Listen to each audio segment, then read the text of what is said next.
Hello everyone, I'm Amadeus Reynolds, and today I'll be presenting our paper Twin-Width and Polynomial Kernels. This is joint work with Edouard Bonnet, Eunjung Kim, Stéphane Thomasset, and Rémi Vatrigan. So twin-width is a recently introduced graph parameter, and perhaps one of the main results is that on classes of bounded twin-width, a lot of problems are FPT. In this paper, we investigate which of those problems further admit polynomial kernels. To start off, we first give a brief overview of twin-width and the parameterized problems that will be considered later on. The definition of twin-width heavily relies on contraction sequences. So a contraction sequence for a graph G merges vertices of the graph 2 by 2 and creates red edges along the way. Namely, whenever we contract two vertices that do not share the same neighborhood, we create red edges towards all the neighbors that are not adjacent to both. Let us look at the contraction sequence.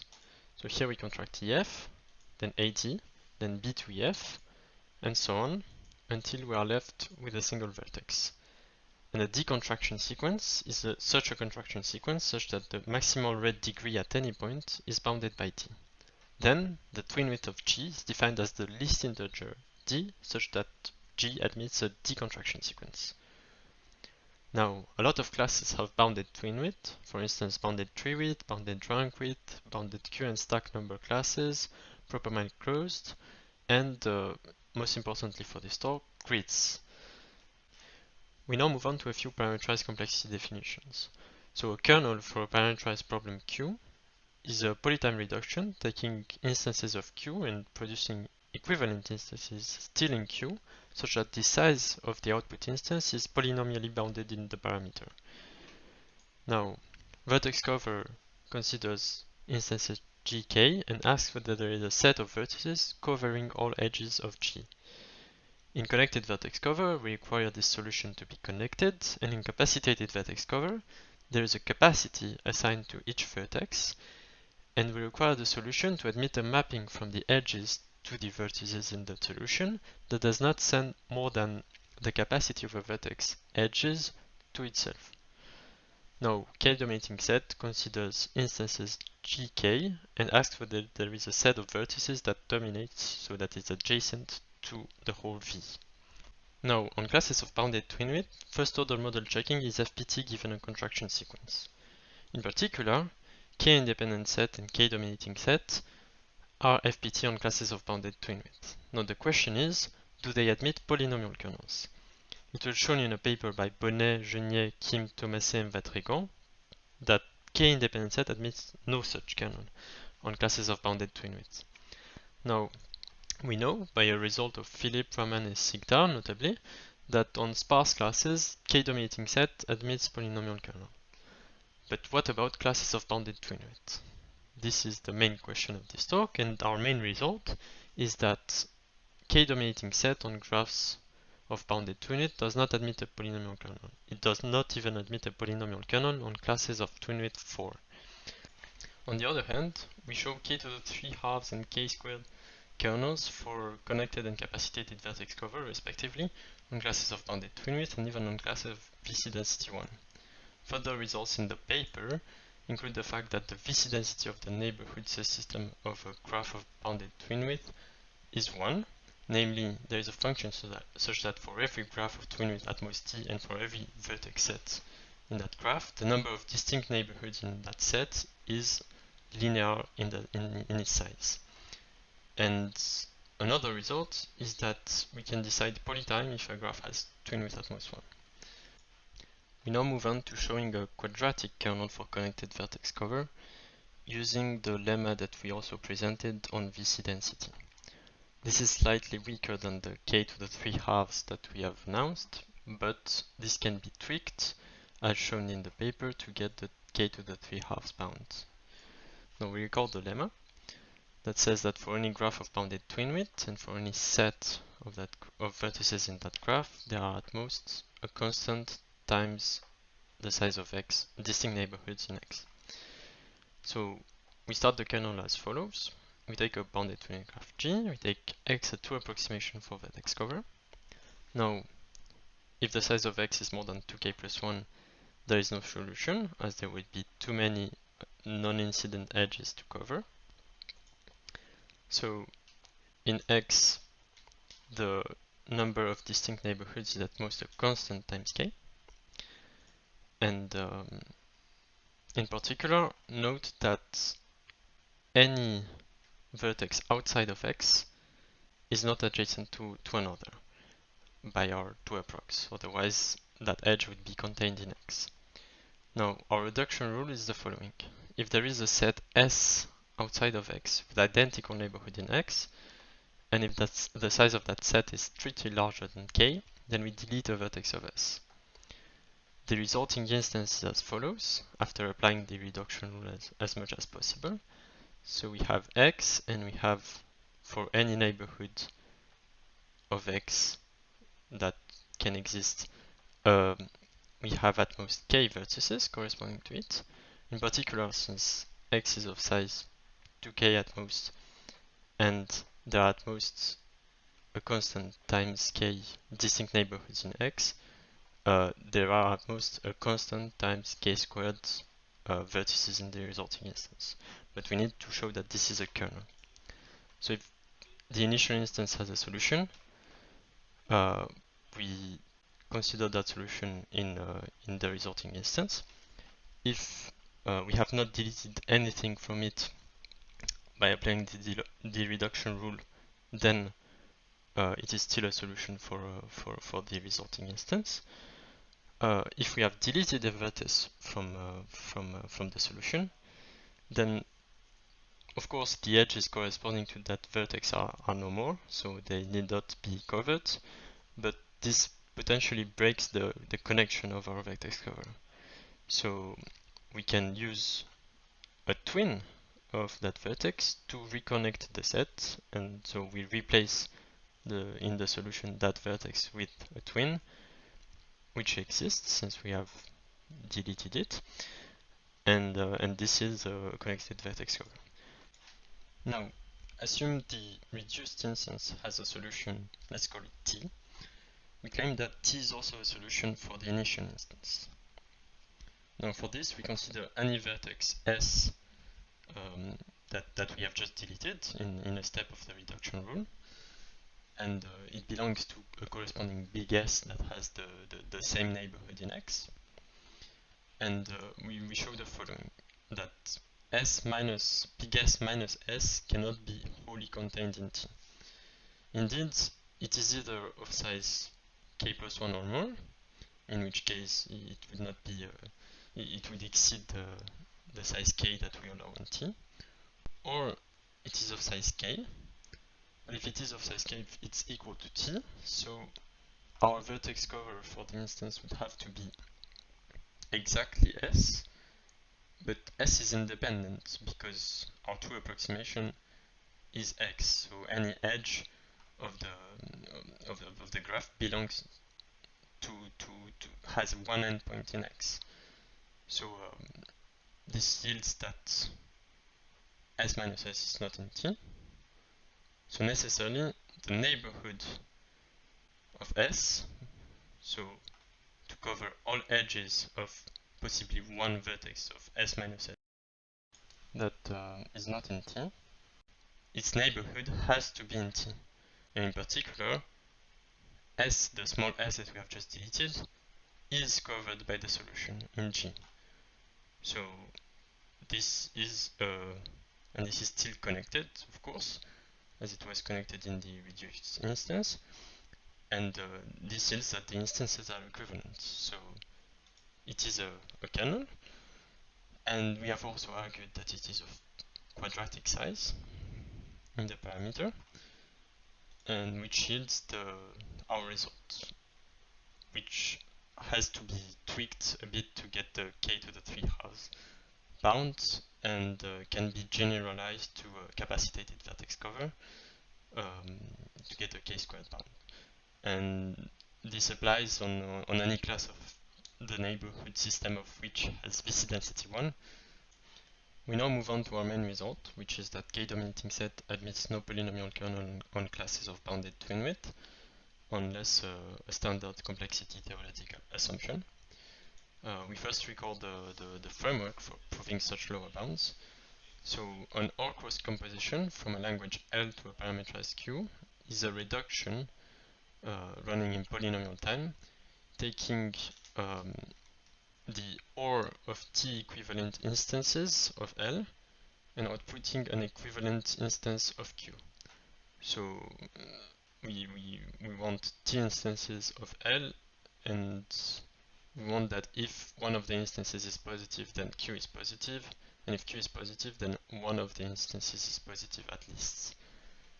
The main result using OR cross-composition is the following theorem by Bodlaender, Jensen, and Krach from 2012, that if an NP-hard, so if L here is NP-hard, admits an OR cross-composition into a parameterized problem Q, then Q does not admit polynomial kernels unless co-NP is contained in NP poly. So using this framework, to prove the non-existence of a polynomial kernel on classes of bounded twin-width, we will take, of course, Q, our parameterized problem, to be a k-dominating set with twin-width on classes of twin-width 4, and L will be a specifically tailored k-dominating set that we present in the next slide. So basically, we want to restrict k-dominating set to some grids which are simple in the sense of twin width, and then we want to compose those instances, of course, into a k-dominating set instance of twin width at most 4, but we need to get a version of k-dominating set that is also NP-hard on some structure that looks like a grid. So our theorem to do that is that k-dominating set is still NP-hard when when its vertex set is partitioned by, let's say, B1 to Bk, such that the partition can be contracted through a 4 contraction sequence, so bounding the twin width by 4 at this point of the contraction, if they admit each contraction sequence to the graph quotiented by the partition. And we also require that G quotiented by this partition is a spanning subgraph of the grid. So essentially our graph modulo the partition will look like a grid. And we also require that every dominating set of G intersects each of the partition classes, so it's a multicolored version. Now, the reduction will not present here, but the sketch is as follows. We take a specific planar 3-sat instance that we split in the following way, and we embed this circuit in a graph to prove that it is NP-hard, and basically having cells all along the circuit that need to be dominated. Now, our goal is to reduce T instances of this tailored k-dominating set to one instance of k-dominating set with twin width less than 4. Let's call them IE, and the k-dominating set instance regular k-dominating set instance HK. So reduction goes as follows. We consider all instances IE and with their partition classes, and we lay basically their partition classes on some layers. So each instance corresponds to one layer of this composition. So for now we have not added anything. Here we have the edges from the first instance that are a subgraph of a grid up to the partitions, and we have not represented all the edges of other instances for readability purposes. But how do we OR compose these instances now that they are in this shape? We add a cycle of half graphs between columns of partition classes as such. And so the edges at the end reconnect here, and basically any partition class at a given point is connected to the partition classes of the column to the left by below, and of the column to the right by above. And we also assume that the top instance is a dummy instance, so it's not part of the II, it's an additional instance that will serve later on in the proof. So how is this useful? Well, let's look at the first direction. So assume any class IE has a dominating set of size atmos k using one vertex in each column, so in each partition class. And let's look at what its solution looks like when taken in the composition. So pick one vertex, it dominates on the left the columns below, on the right the columns above. Pick another vertex which has to be in a different partition class, as there are only k partition classes, and so on. Pick all vertices, and we see that all columns are dominated, and this layer is dominated because it was by definition a dominating set of its instance. So we now look at the converse direction. So assume that our composition has a k dominating set, and let us show that one of the instances does. Here is where the dummy instance plays in. We will not detail, but essentially the fact that the classes of the dummy instance are on the top layer forces us to choose in dominating set one choice per column. So ideally, we would want all the choices to be on the same layer, which we did a dominating set for a given instance, the corresponding one. So assume this is not the case, and let us show a contradiction. So if we choose a non-constant layer here, we necessarily get such a gap, so a middle column with a gap like this on the neighboring columns. This means that at least two classes in the middle are not dominated by other instances, by edges of our composition, so they have to be dominated in their own instance, by edges of their own instance. In particular, we have to pick one vertex in each of those classes, but we have already used chi-1 of those choices on other columns, so this is absurd. So our composition is sound, and what is left to show is that the composed graph has twin-width atmos 4. So we'll first contract each partition class of each instance, yielding a subgraph of a grid by assumption, and the grid is slightly altered to get the twin-width bound down to 4. And now we consider what is between the instances, and it consists of a cycle of half graphs. But these are simple with respect to twin-width. Namely, we can contract the bottommost layer on the top one, vertex by vertex, and successively do so, and they have twin-width 3. So what does this look like between the instances? Well, it looks like a cycle following homogeneous vertices, that is, vertices at the same position in their respective grid. So this is one instance, the instance above, and so on.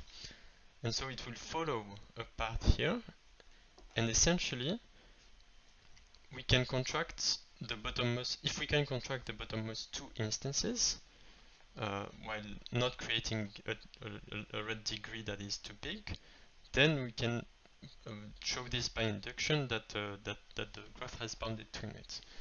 So essentially how this works is that each contraction, we contract a vertex here with the vertex that is on top, and this only creates red edges in a local manner. So it will create red edges on these two grids, but these agree by our composition on the neighbors on top layers. So they will only create red edges locally, and we can contract them successively like this to yield another basically composed graph which has one less instance. So by induction we can contract all instances into a single one, which is a spanning subgraph of a grid, which is of bounded twin-width, and we get the twin-width bound of 4. So the composition is sound, and the composed instance has twin-width atmos 4, which yields our result. To conclude, we give two open questions. Can we improve our kernel to a linear kernel for connected vertex cover on VC density 1? And are there polynomial kernels for KDS on graphs of twin-width 2 or 3? Thank you.